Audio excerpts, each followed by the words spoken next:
I had this great introduction for this video that showed you how to make the starter for this bread and explained all the things, and somehow I deleted it. I suck. So here, let me just give you the short version. Get 2 cups of lukewarm water, less than 110 degrees. Use a thermometer. Then add to that 2 tablespoons of active dry yeast. Let it sit for 10 minutes. Stir it till it dissolves. Then you're going to add 2 tablespoons of sugar. Stir it again. Then you're going to add 2 cups of unbleached flour and stir that in till it becomes a porridge. And I think that is going to bring you up to date to where this video starts. Okay, let's take a look. As you can see, most of the yeast is pretty much dissolved. And as we look up here, it's looking pretty dissolved there as well. So now I'm going to give this a nice stir. And today I'm going to use a wooden spoon. In commercial kitchens, they don't really let you use these. They want everything to be, you know, metal or silicone or something. But at home, I still like wooden spoons. So what we want to do is try and get all of these little yeast clumps completely dissolved. The more dissolved your yeast is, the better off your bread's going to be in the long run. What we're doing is we're blooming or waking the yeast up. So it's like, woohoo, party in the pool. And, you know, and so it's having a little pool party now. And then the next step is going to be what I call manna from the sky. For your biblical types, manna was a type of food substance, whatever, that God rained down on the Jews while they were wandering around in the desert. And so in this case, manna from the sky is going to be sugar. So normally I use brown sugar, sometimes honey. But today I'm going to use white granulated sugar. I know it's a really boring choice, and you're like, holy cow, really, Clarity? You're going to use white granulated processed sugar? Yes, I am, because it dissolves faster and it will, you know, make this go a little bit quicker. That's all. And also it's easy to get to, and my brown sugar is kind of hard and gnarly right now anyway. So here's my white granulated sugar, and so I'm going to put about the same amount of sugar as I did yeast. So in this case, it's about 2 tablespoons. Those are kind of light tablespoons, so I'm going to give it a little bit extra, just, you know, for kicks and giggles, and to, you know, really, you know, wake it up. All right, so what we've done, we made a little pool party for the yeast. We let it bloom or wake up and dissolve, and then we fed it. Right? So what are we going to do now? So, well, we got to build them a house. Yes, a house. So this is the way bread works. The yeast that we, you know, woke up, it's awake, and now it kind of needs a place to stay. It's gonna, you know, it's in the water, it's fed, it's happy, but now we need to build it a house. And the way we're gonna build it a house is by putting flour in this. Now, everybody's heard how evil gluten is. Well, let me tell you what gluten is. Gluten's a protein. That's right, it's protein. And it's the substance that allows the wheat molecules to kind of latch together into that doughy substance when you combine it with water and yeast. And so what we're going to do is we're going to add the flour in here, and it's going to start building a house. So first, let's do that. The first flour we're going to start with is the unbleached, and we're going to put 2 cups. So there's 1 cup, okay, and then we're going to do another cup. And if you notice, this is kind of a cup type of recipe. 2 cups of water, 2 cups of flour, then 2 tablespoons each of sugar and yeast. You know, it's kind of a theme going, 2, 2, 2. All right, so now we're going to stir this until it gets to a nice consistency. Okay, so check it out. First we woke it up, then we fed it, and now we're giving it a house. So it also kind of eats, you know, the flour that we're talking about, the yeast here. And what's going to happen is this like creamy consistency that happens when you put flour with water, and that puts the gluten molecules that all kind of bond together and makes it all stick together. What's going to happen next is the yeast is going to have a party. They're going to fart or burp out gas and piss out alcohol. And so we're going to let it do that. So this is what's commonly referred to as a sponge or a starter.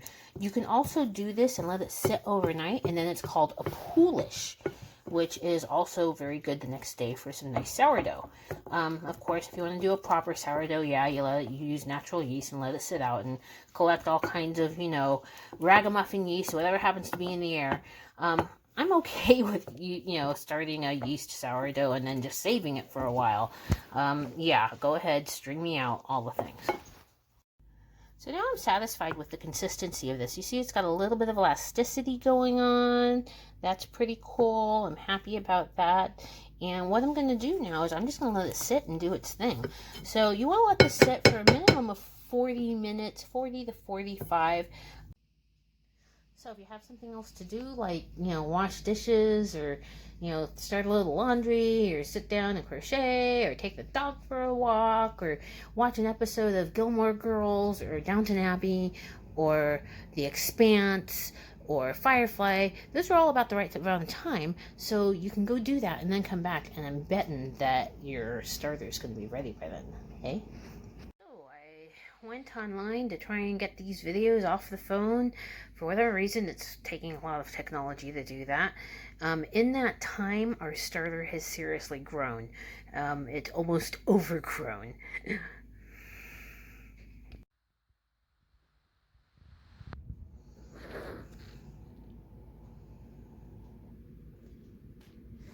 So at this point, what we're going to do is we're going to slow this down a little. The way we're going to do that is by adding a little bit of salt. Now, what the salt does, it doesn't really hurt it. It just kind of like, whoa, hold on a second. And that's what it does. And it also flavors your bread. Otherwise, it's just going to taste like flour and yeast, which is gross. So we're going to add a little bit of salt. And this is also the point where if you want to add some seeds or milk or herbs or something like that, this is the point that you want to do that in. So let's do that too. Okay, we're adding a little bit of salt. Now, when it comes to adding salt, my rule of thumb is I tend to add enough to cover the surface of the dough. Not like a whole lot, because you don't want it to be uber salty, but you want it to have a little bit, a flavor to it. And I think that's going to probably be about enough. It probably was about 2 teaspoons. And I'm going to kind of stir this around a little bit. You see how, this is all gluten. This is awesome. This is like all stretchy and elastic. And this is exactly the way that you want this to be, which is really, really cool. This is an exceptionally good sponge. I love this one. All right, so and you see what I'm doing here is I'm, taking it down from the sides, and now we're going to add some seeds.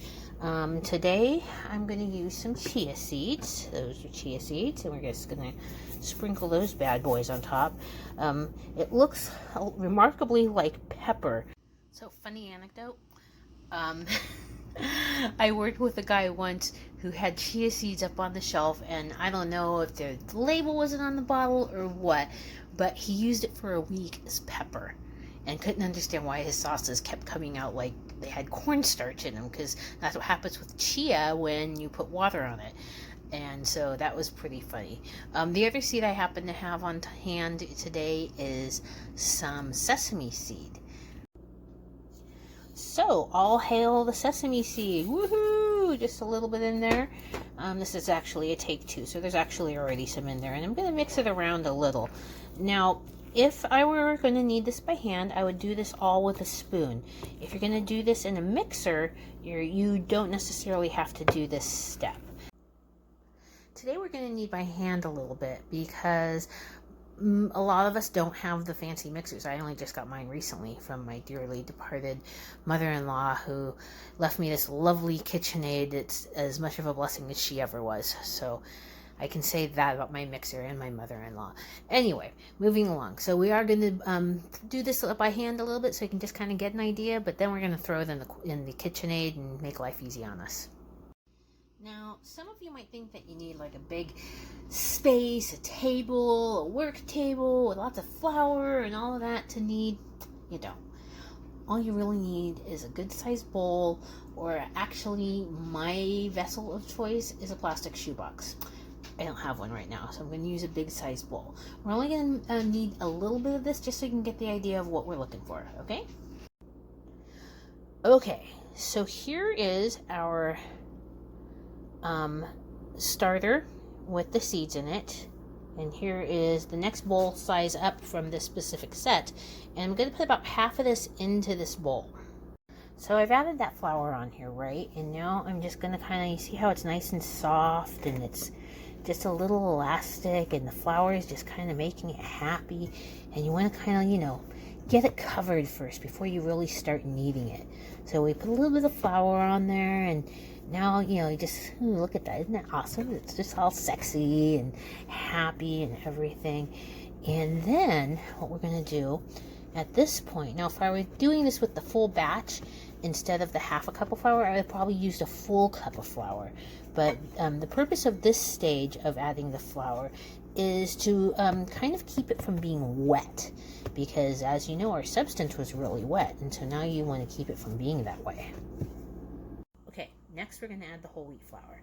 So we're going to add a little bit, more or less the same amount, about a half a cup. This is about a cup's worth of starter in here, so we're going to give this maybe about a half a cup of whole wheat. And yes, I know I'm cross-contaminating my flours by using the same cup in both of them. My kitchen, my way. I would never do this at my work, though. At work, it's a different story. But here, you know, I'm going to kind of bend the rules a little. So as you can see, I've added the next flour in there. So now, I'm holding the phone, you know, aka our camera. And this is something you're going to try and do with two hands. And so this is what I want to do. See, I just punched it down. I'm going to fold. I'm going to fold, turn, punch it down again. And then I'm going to fold. I'm going to fold, turn, punch it down again. Fold, fold, flip it, turn, punch it down again. Oops, a little bit wet there. So I'm going to add a little flour on the wet spots. Okay, so then fold, fold.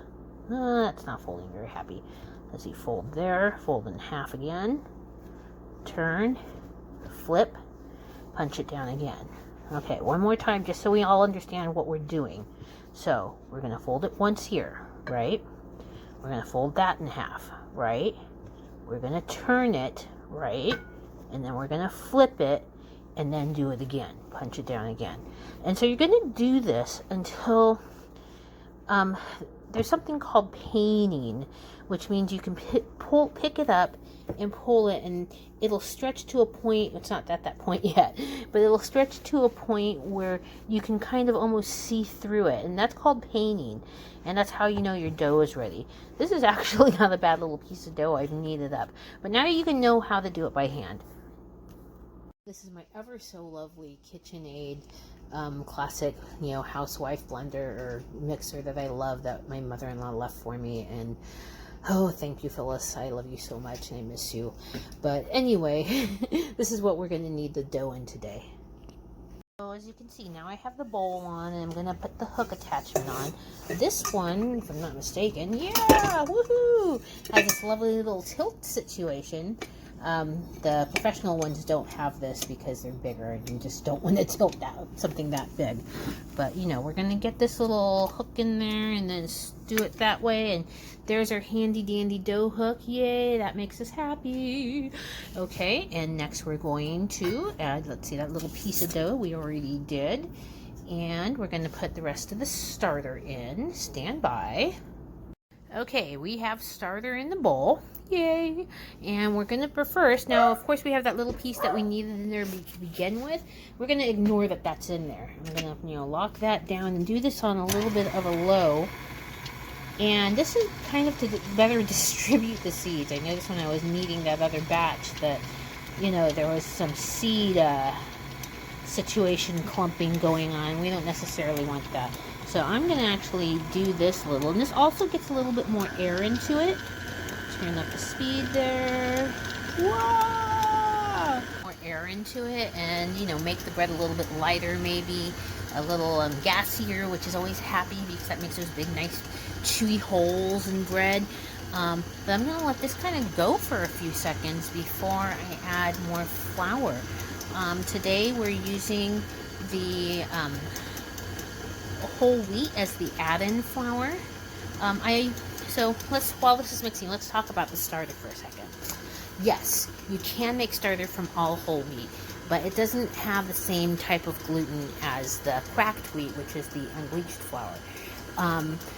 You really want to use unbleached flour for your starter. I think it works best. If you really are, you really absolutely want to use whole wheat flour for your starter, it will work, but your bread's going to be a little bit more dense and very nutty, very, very nutty.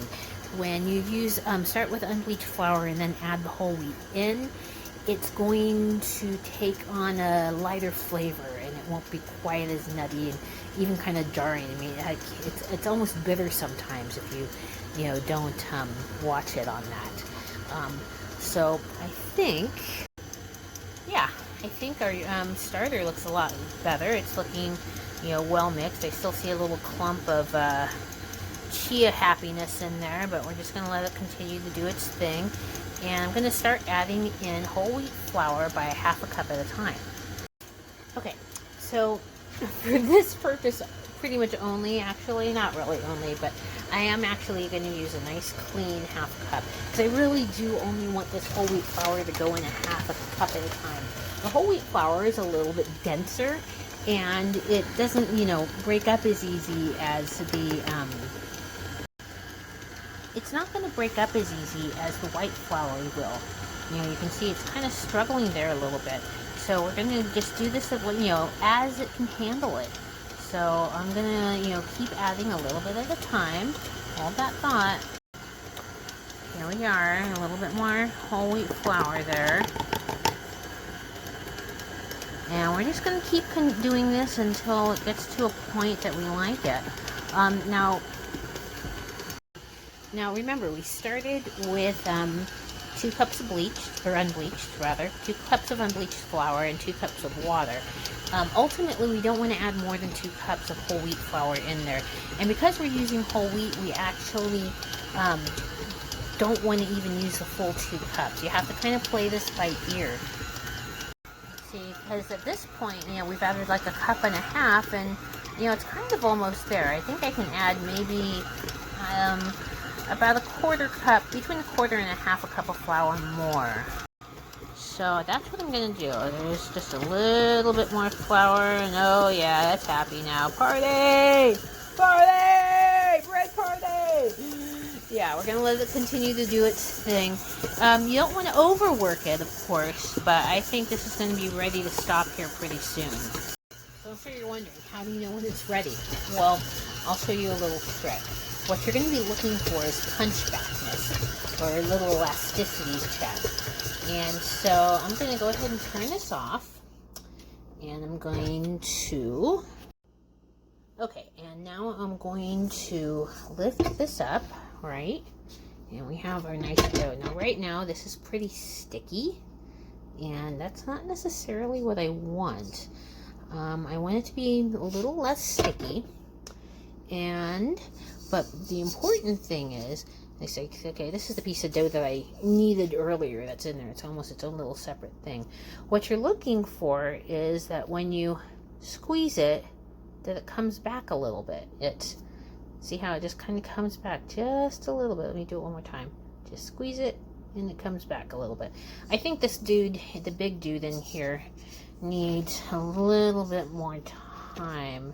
So I'm going to give it maybe a tiny bit more flour. I'm going to give it a little bit more white flour at this point, because I think it has enough whole wheat in it. And just a little bit more time with the hook, as it were.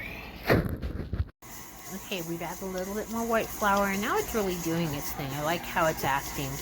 And so I'm going to let this go on for a couple more seconds, and then we're going to take the hook out and let it rise. Okay, well, we have added a little bit of white flour, we let it go for a minute, and we took the hook out. And now we've reached the elasticity we're looking for. This, my friends, is some happy dough.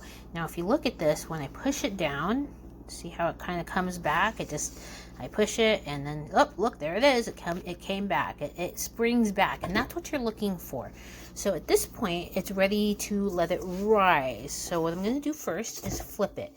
Now, a lot of cookbooks and recipes will say to cover it. You can, if you want to cover it, you can cover it with if you want to cover it, you can cover it with a damp cloth. I don't always cover mine. It just depends on how the room feels and how the air in the room feels and so forth. I think this might be okay uncovered today, but I'm going to let that rise. Now, I'm kind of lazy. I don't like doing a ton of dishes. So I'm going to just let this rise in the mixer bowl, eh? You know, there's, you know, a lot of times cookbooks will say, you know, take your bread out and then you make it into a nice ball and then put it into an oiled bowl. And I'm like, okay, we used a bowl for the starter. We used a bowl to knead it in. Now you want me to dirty up one other bowl or you know, clean the bowl and, you know, I'm lazy. So I'm going to let this rise in the mixer bowl. So this is going to take at least another 40 to 45 minutes, depending on the room temperature and the humidity level in your kitchen. Now, this is not, I don't have science for this. I mean, I have it in my head. That doesn't help you.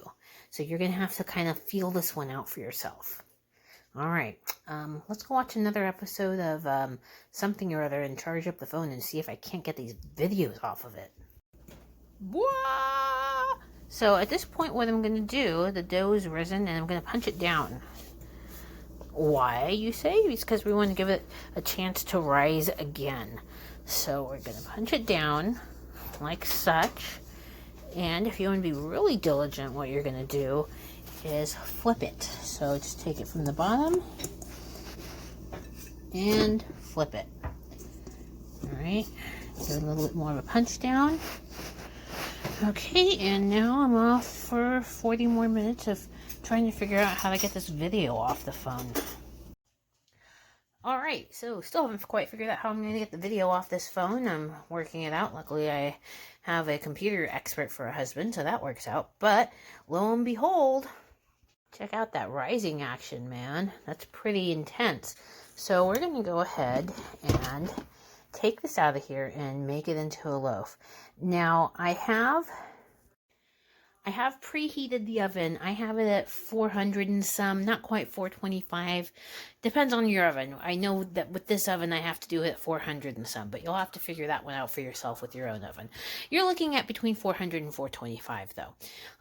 What you're going to do is you're going to bake it at that temperature for about 15 minutes or so, and then you're going to go down to 375, which is where it's going to finish.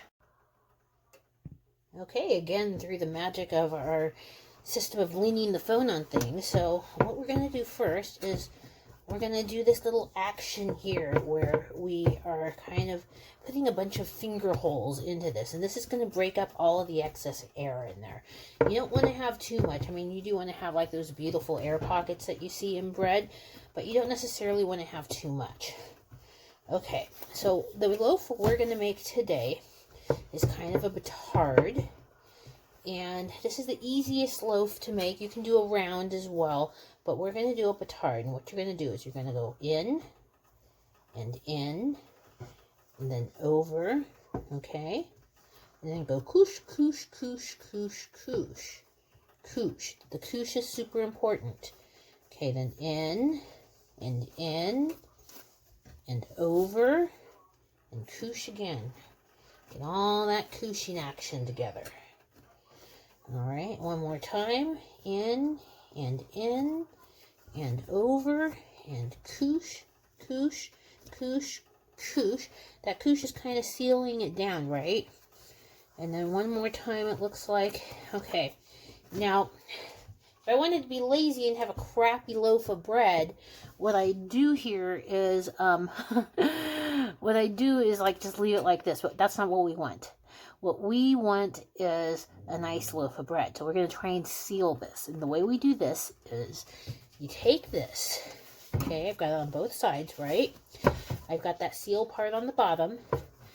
And what I'm going to basically do is just pull it towards me on the surface. Now, you notice I did this process without any flour at all.